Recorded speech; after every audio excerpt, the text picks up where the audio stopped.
Hi everyone, welcome back to my channel. Vinayaka Chavithi అనగానే వినాయక చవితి యొక్క ప్రతిమను మనం 21 రకాల పత్రులతో పూజిస్తాం.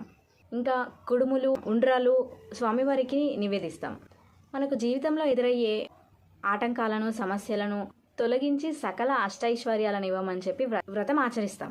ఈ వ్రత విధానంలోని కొన్ని ముఖ్యాంశాలను వివరిస్తున్నారు ఆధ్యాత్మిక ప్రవచనకర్త అన్నదానం చిదంబర శాస్త్రి గారు. అవేంటో చూద్దాం.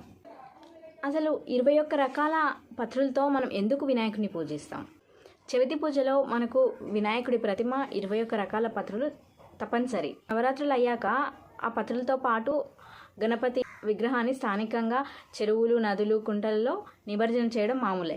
నిజానికి ఈ వ్రతంలో ఆచరించే 21 పత్రులు కూడా ఔషధ గుణాలు కలిగినవే.